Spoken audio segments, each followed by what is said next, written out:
The Mel Blount Rule. In 1978, the NFL introduced one of the most pivotal and controversial rule changes in its history, what became known as the Mel Blount Rule.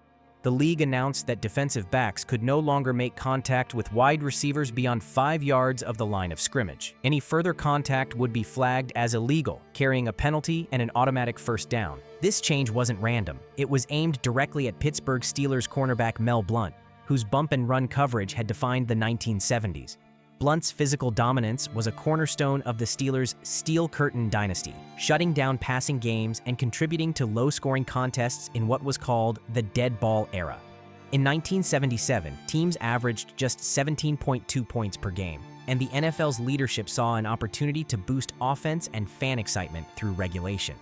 The decision stirred immediate controversy.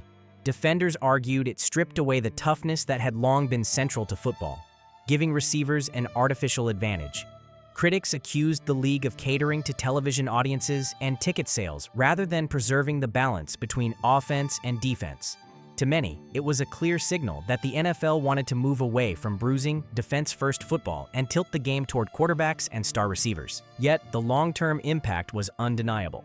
Passing efficiency soared, high-scoring offenses flourished, and teams like the 49ers under Joe Montana would later redefine the sport around the air attack. What began as a rule against one man's dominance reshaped the entire league, paving the way for the modern pass-heavy NFL that still thrives today. The Tuck Rule.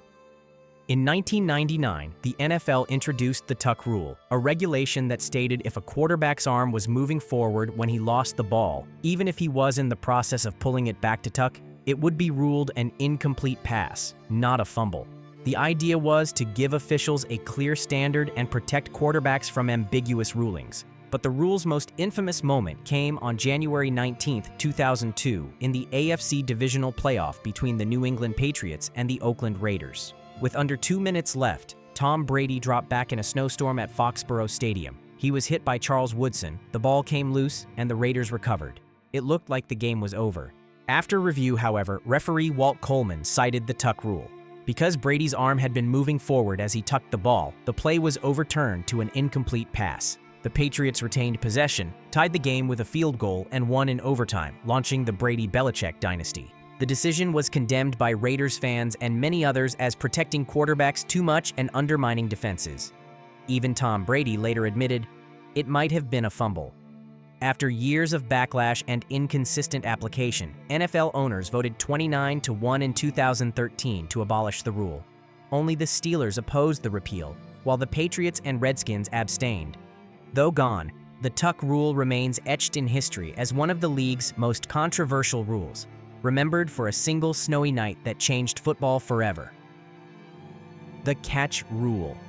In the 2010s, no NFL rule drew more fury than the catch rule. Written to ensure clarity, it required receivers to maintain control through the process of the catch. But instead of solving disputes, it created some of the most infamous moments in league history. The controversy began in 2010. Detroit Lions star Calvin Johnson appeared to seal a game-winning touchdown against the Bears, only for officials to overturn it. The ball slipped from his hand as he stood up, and under the rule, it wasn't a catch. Fans called it obvious. The NFL called it incomplete. 5 years later, the stakes were even higher. In the 2015 playoffs, Cowboys receiver Dez Bryant made a spectacular fourth-down grab against Green Bay. The initial ruling was a catch, but replay reversed it, citing that he didn't survive the ground. The outcry was immediate. Players, analysts, and fans demanded change, convinced the rule had stripped the game of common sense. By 2018, the pressure was impossible to ignore. The NFL rewrote the rule, dropping the process of the catch language and the requirement to survive the ground. Now, a catch only needs control, 2 feet down, and a football move. By the way, I'm going to be posting a lot more interesting videos on the channel. I'll greatly appreciate it if you could show support by liking this video and subscribing to the channel. Thank you. Helmet contact and targeting rules. In the 2010s, the NFL introduced some of its most controversial safety rules, those targeting helmet contact.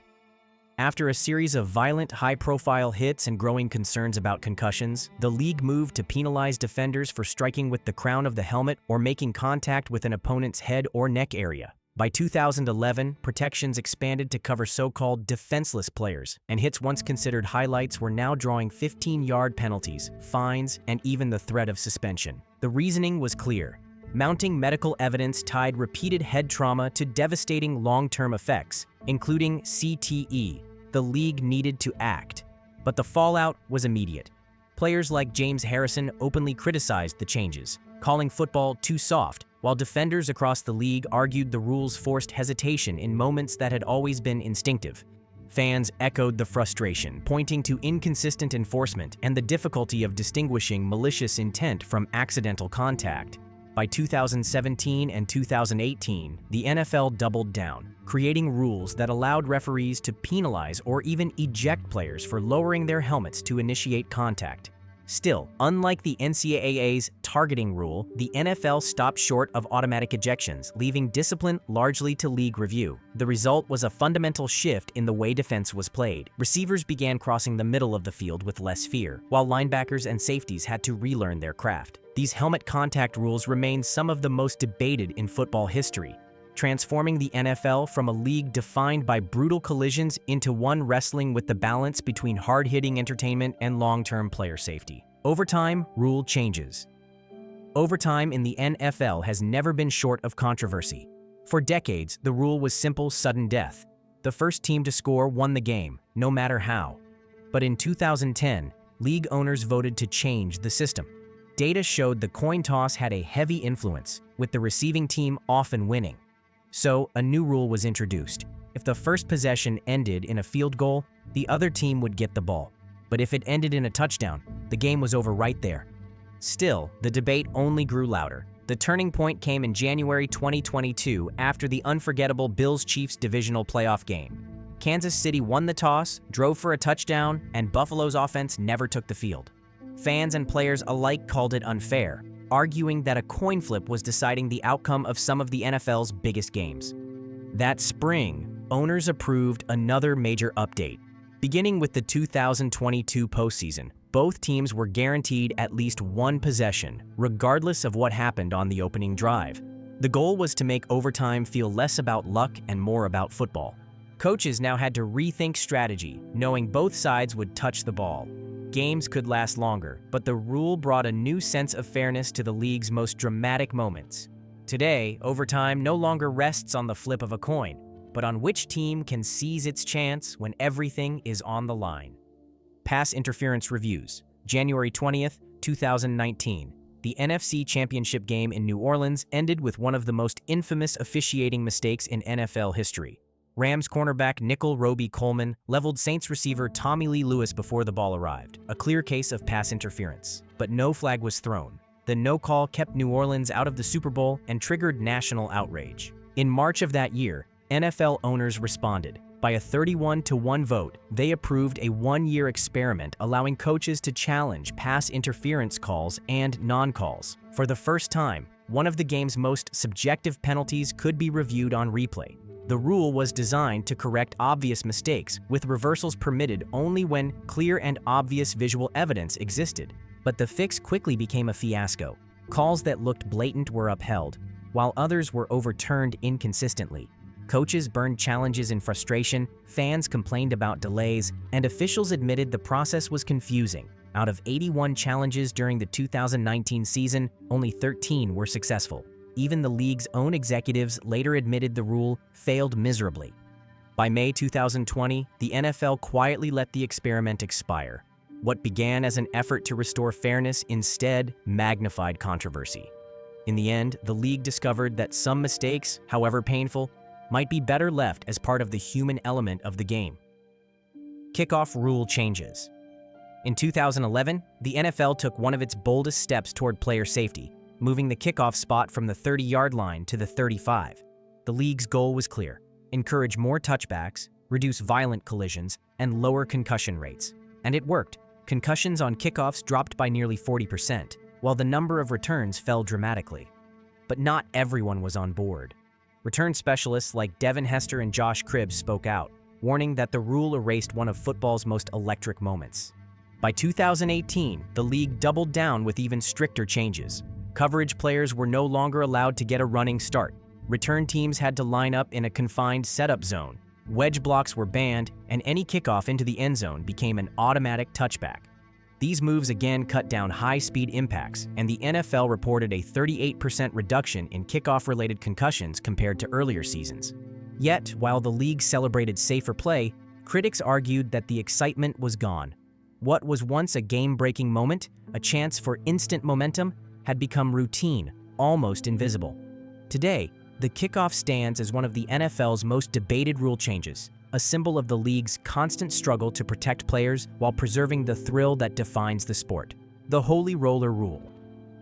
On September 10, 1978, in San Diego, California, the Raiders trailed the Chargers with seconds left when quarterback Ken Stabler went down under pressure. As he fell, he intentionally pushed the ball forward. Running back Pete Banaszak then knocked it closer to the goal line, and tight end Dave Casper batted and finally dove on it in the end zone. Officials ruled it a touchdown, and the Raiders stole a 21-20 victory. The bizarre sequence was instantly nicknamed the Holy Roller, and by some critics, the Immaculate Deception. The outrage was swift. Many believed the Raiders had deliberately advanced the fumble, something not explicitly illegal at the time. To close that loophole, the NFL passed the so-called Holy Roller Rule in 1979. It declared that in the final 2 minutes of a half, or on fourth down, only the player who fumbled could recover and advance the ball. If anyone else did, the ball would return to the spot of the fumble. Ken Stabler later admitted he had intentionally let the ball go forward, fueling the controversy. Raiders fans praised the ingenuity, while rivals claimed it embarrassed the league.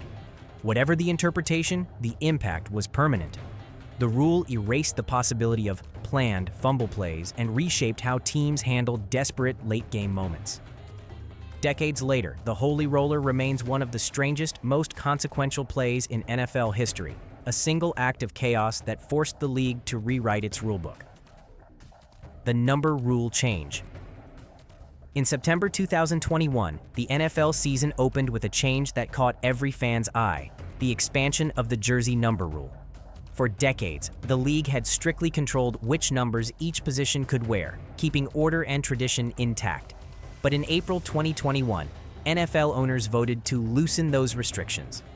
Now, running backs, wide receivers, and tight ends could choose numbers 1 through 49 and 80 through 89. Defensive backs could wear 1 through 49, and linebackers were cleared to use 1 through 59 and 90 through 99. It was a dramatic shift, breaking away from one of football's oldest uniform rules. The reasoning was practical and cultural. Teams faced number shortages with expanded rosters, and players, especially newcomers, wanted the freedom to keep their iconic college numbers. Almost overnight, star defenders and offensive weapons took the field in bold single digits. Fans embraced the fresh look, and players celebrated the individuality it brought to Sundays. But not everyone was thrilled. Tom Brady became the loudest critic. He blasted the change as dumb, warning it would lead to confusion in identifying blitzers and blocking assignments. Offensive linemen had long relied on number ranges to recognize defensive fronts in an instant. With linebackers now wearing numbers like 5 or 7, Brady argued, protections could break down, leading to what he called a lot of bad football. Even as late as September 2021, he doubled down, calling the rule very pointless and crazy. Despite his protests, the rule remains. Players like Jalen Ramsey and Derrick Henry embraced their single-digit looks, and the NFL leaned into the new era of individuality. The number change has become one of the most visible and most debated shifts of the modern game, raising the question, did it add style to Sundays or sacrifice clarity for tradition? Extra point rule change. In 2015, the NFL made one of its most controversial tweaks to scoring. For the first time, the league pushed the extra point attempt back to the 15-yard line, transforming what had been a near-automatic 20-yard chip shot into a 33-yard kick. Two-point conversions, however, stayed at the 2-yard line. And for the first time ever, the play was live, meaning defenses could return a blocked kick or turnover for 2 points of their own. The motivation was clear. League officials wanted to inject drama into what had become the game's dullest moment. Before 2015, extra points were converted more than 99% of the time. By moving the ball back, the NFL hoped to restore suspense, raise the stakes, and highlight special team skill. But the backlash was alarming.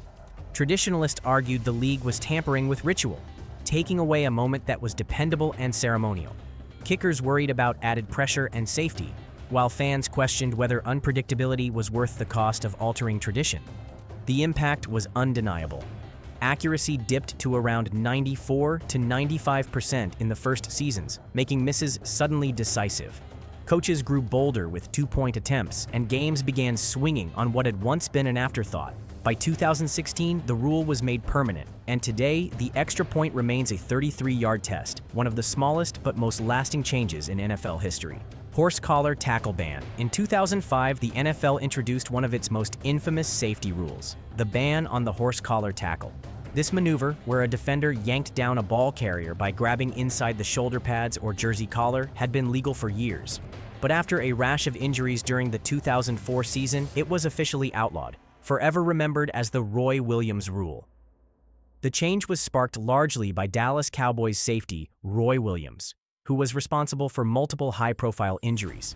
Among them were Terrell Owens, Steve Smith Sr., and Musa Smith, players sidelined with broken bones and torn ligaments. In total, 6 serious injuries were linked to the move that year alone.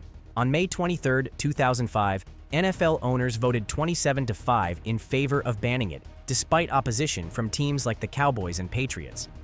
The controversy came immediately. Defenders argued the league had gone too far, stripping them of a crucial tackling technique and tilting the balance toward offensive players. Cowboys owner Jerry Jones even voiced his frustration, claiming the rule punished defenders for doing their jobs. Fans, too, were split between safety and tradition. Still, the impact was undeniable. From that season forward, horse collar tackles drew a 15-yard personal foul and an automatic first down, with repeat offenders facing fines or suspensions. Roy Williams himself became the first player suspended under the new rule in 2007.